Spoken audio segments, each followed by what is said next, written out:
이제 많은 분들이 기다리셨던 질의응답 시간을 가지도록 하겠습니다. 질문 중 많은 분들이 궁금해하실 것 같은 질문을 선정하였는데요. 시간 관계상 저희가 모두 답변 드리기는 어려운 점 양해 부탁드립니다. 선정된 질문 중에 답변 드리지 못한 질문은 행사 종료 후에 이메일로 답변을 저희가 드릴 예정이니까요.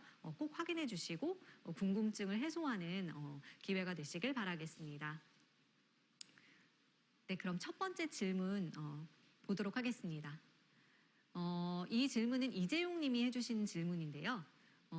질문 내용은 온오프라인을 융합한 광고를 어떻게 진행할지, 오프라인 광고의 경우 효과 측정은 어떻게 할지 는 질문을 주셨는데요. 개경연 이사님 답변 부탁드리겠습니다. 네, 말씀드리겠습니다. 저희가 융합이나 측정에 관련된 부분은 사실 발표에서도 어느 정도 말씀을 드렸는데요.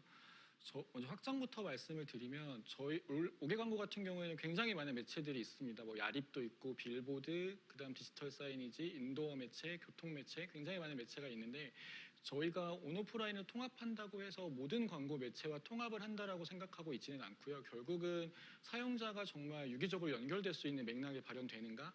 아니면 5개 광고 매체라면 이 매체의 특성을 특정할 수 있는 무언가의 특징이 있는가? 이 두 가지를 가지고 저희는 생각을 하고 있고요. 그래서 대표적으로는 저희가 올리브영이나 또 다른 인도어 사이즈에 있는 디지털 사이니지를 굉장히 많이 고민하고 있는 이유는 결국은 이 매장에 방문한 유저가 누구인지, 연령대는 어느 정도인지, 어떤 취미와 관심사를 가지고 있는지 등을 매장이라는 특성을 가지고 알 수 있기 때문에 저희는 이러한 매장 위주로 융합을 하고 또 역으로 저희는 반대에 대한 고민도 좀 하고 있습니다. 예를 들면 저희가 지하철이나 버스도 가지고 있는데 온라인에서 오프라인으로만 융합되는 게 아니라 반대로 지하철에 있는 스크린도어에 나오는 5개 광고를 해당 역을 클릭한 지하철 앱에서 클릭한 유저에게 동일한 광고를 보여준다고 하면 오히려 그것도 역으로 의미가 있지 않을까라는 생각을 가지고 있어서 쌍방향의 융합을 좀 고민하고 있고요. 그다음에 성과 측정에 대해서는 앞서 말씀드린 것처럼 이제 뭐 주시율이나 이런 기본적인 5개 광고에서 시도하고 있는 것들을 저희도 시도할 예정이고 추가로 인도어 매체 같은 경우에는 저희는 이런 고민들을 좀 하고 있습니다. 해당 그 매장에서 판매하고 있는 상품을 광고했을 때 과연 이 매장에서 판매율이 올라갈까? 이런 거는 이제 광고주들이 제일 궁금해하는 전환율 이런 부분들을 저희는 이제 오프라인과 연계하는 방식으로 고민을 해 나갈 예정입니다. 네, 이상입니다. 네, 그럼 다음 질문으로 넘어가도록 하겠습니다. 다음 질문은 이혜린 님이 주신 질문인데요.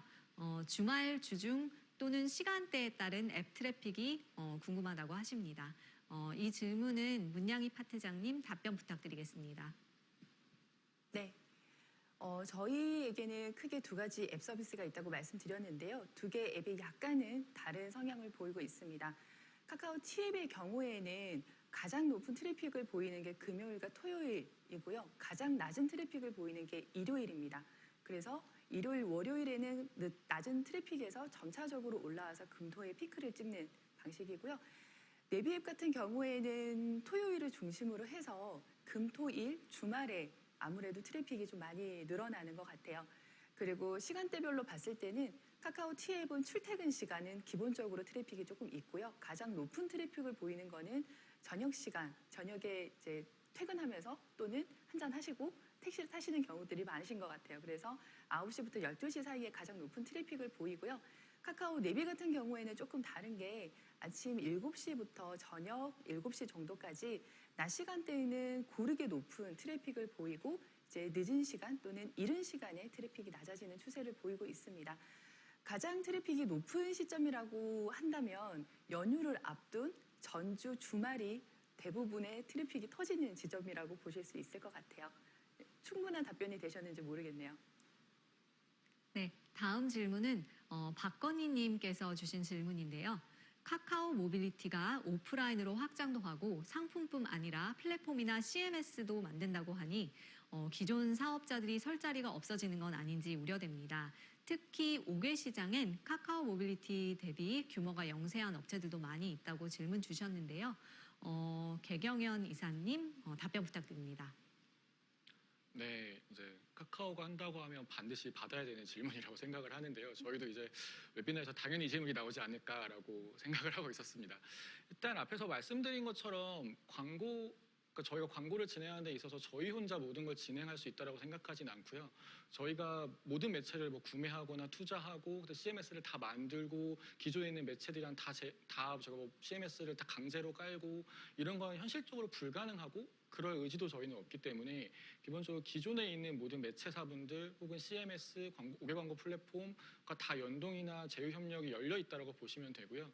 두 번째로는 광고 산업이라는 거의 특성 자체가 이제 온라인을 보면 통합을 하고 누군가가 다 혼자 할 수 있다는 건 아닌 거라고 보여집니다. 왜냐하면 매체를 전문으로 하고 있는 회사, 그다음 광고 플랫폼을 전문으로 하는 회사, 그다음 플랫폼끼리도 애드 익스체인지라고 해서 뭐 네트워크 광고를 만들고 리얼타임으로 비딩을 하고 이런 생태계가 구축되는 게 사실 광고 산업의 기본적인 특징이기 때문에 카카오 모빌리티도 그러한 광고 산업의 특징을 살려서 파트너분들과 함께하는 그 상생의 기치 아래서 이제 광고 사업을 진행하고자 합니다. 너무 걱정 안 하셔도 될 것 같습니다. 네, 이상입니다. 네, 카카오 모빌리티는 상생 및 파트너십을 추구하고 있기 때문에 그 질문은 이렇게 너무 크게 걱정하지 않으셔도 될 것 같습니다. 다음 질문은 알렉스 손님께서 주신 내용인데요. 카카오 모빌리티로 구현 가능한 O2O 베스트 프랙티스 사례를 궁금해하셨습니다. 이 질문은 문양희 파트장님께서 답변 부탁드리겠습니다. 네.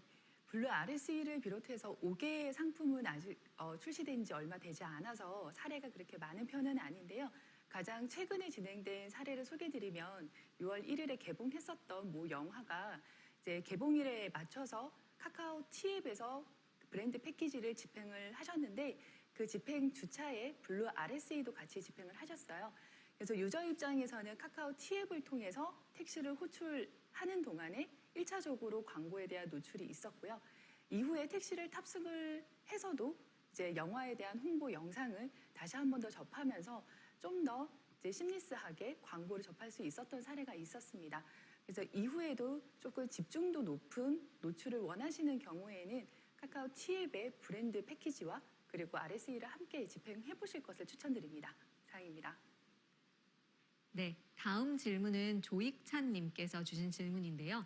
택시들에게 어떻게 미디어 설치와 관리를 할 건지, 그리고 모니터가 꺼져 있는 경우가 있는데 이건 어떻게 할 건지 좀 궁금해하셨습니다. 이 질문은 개경연 이사님 답변 부탁드리겠습니다.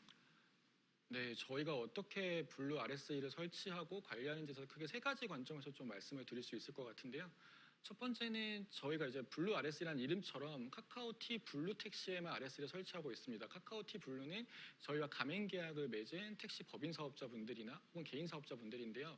저희가 기존에도 이분들에 대해서는 블루 택시의 탑승 경험의 유지를 위해서 퀄리티 관리를 위해서 교육을 계속 진행하고 계시고 또 여러 가지 협업을 통해서 차량에 대한 관리나 쾌적함을 유지하고 있기 때문에 그런 과정 속에서 자연스럽게 RSE 기기에 대한 관리는 이루어질 거라고 생각하고 있습니다. 두 번째는 앞서 말씀드린 광고 플랫폼과 CMS 관점에서 좀 말씀을 드리려고 하는데요. 저희는 모든 설치되어 있는 기기를 하드웨어 기기를 이제 플랫폼에서 관리를 하고 있고요. 차량 번호와 하드웨어 넘버와 이런 것들이 모두 다 매핑되어 있기 때문에 기기가 파손되었는지 전원 코드가 뽑혀 있는지 아니면 소프트웨어에 에러가 났는지 등등을 모두 트래킹하고 체킹할 수 있습니다. 그래서 그런 부분이 있으면 저희가 이제 현장에 기사가 출동을 하시거나 아니면 원격으로 앱을 다시 재부팅한다거나 이런 형태로 기기를 관리하고 있고요. 세 번째로는 저희가 아무리 기술적인 아니면 정책적인 노력을 한다 하더라도 법인 사업자분들이나 기사님들이 마음으로 이제 그거를 받아주셔야 되는데 저희는 RS에서 발생하는 광고 수익의 일부를 택시 사업자분들이나 그다음 기사님들한테 수익 쉐어를 해드리기 때문에 그런 과정 속에서 이제 RSE가 자연스럽게 관리가 될 거라고 믿고 있습니다. 마지막으로 이제 기기가 꺼져 있다라는 부분을 좀 말씀을 주셨는데 시중에는 저희 혹은 저희와 제휴하고 있는 회사 말고도 RSE를 설치한 기사들이 굉장히 많이 있는데 그 중에서 이제 기기가 전체 꺼져 있던 상태로 돌아다니는 회사가 있는 걸로 알고 있습니다. 그래서 아마 저희가 아니라 이제 그 회사의 기기를 보신 게 아닐까라고 생각이 좀 듭니다. 네, 이상입니다. 네, 다음은 김수진님께서 주신 질문인데요. 최근 집행한 업종 중 가장 우수한 효율을 낸 업종 레퍼런스를 문의 주셨습니다. 문양희 파트장님 답변 부탁드리겠습니다. 네, 동일한 업종 중에서도 캠페인마다 굉장히 퍼포먼스가 달라서 특정 업종을 찝어서 말씀드리기는 조금 어려울 것 같고요. 브랜드 패키지 같은 경우에는 가장 높은 반응률을 보였었던 거는 글로벌 패션 브랜드 집행이었고 그 다음으로는 자동차 그리고 그 다음으로 높았던 것은 영화와 그리고 명품 캠페인이었습니다. 그리고 전면 팝업 같은 경우에는 가장 높았던 캠페인이 가장 최근에 진행했었던 자동차 캠페인이 있었습니다. 구체적인 데이터나 뭐 이런 캠페인 명을 말씀드리지 못하는 점은 양해 부탁드리고요.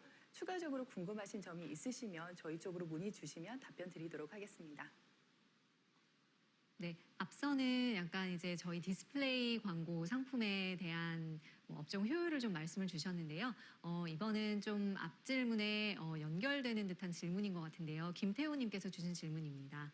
RSE 관련해서 가장 추천하는 업종이 있는지, 또한 실집행하셨던 광고주들의 만족도가 어떠했는지 질문을 주셨는데요. 이것도 문양희 파트장님이 답변 부탁드리겠습니다.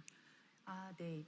가장 추천하는 업종이라고 하면 사실 폭넓은 업종이 있을 것 같아요. 근데 택시 주 이용자들을 생각을 해본다라고 하면 대부분의 성인 유저들이고 그리고 한 명 이상이 탑승을 하는 것들을 감안을 했을 때 대부분의 TV CF를 집행을 하시는 광고주와 업종이 굉장히 겹치지 않을까라는 생각이 들고요. 아까 광고주에 대한 반응을 조금 말씀을 드렸듯이 이제 브랜딩 매체로서 굉장히 신선하고 그리고 유효하다는 평가가 주대 피드백이었습니다. 이상입니다. 네, 다음 질문은 방자영님께서 주신 질문인데요. 카카오 T포인트의 활용 범위 확대에 대한 구체적인 계획이 있을지, 그리고 리워드 광고를 통한 수익 확대 계획도 있는지 문의를 주셨습니다. 이 질문은 개경현 이사님이 답변 부탁드리겠습니다. 네, 말씀드리겠습니다. 저희 카카오 T포인트는 이제 저희가 재작년쯤에 만들어서 지금 저희 앱 내에서 활용을 하고 있는데요. 저희가 서비스적인 관점에서 T포인트를 확대하고자 하는 계획과 그다음 비즈니스 관점에서 이제 확대하고자 하는 계획 두 가지를 가지고 있습니다.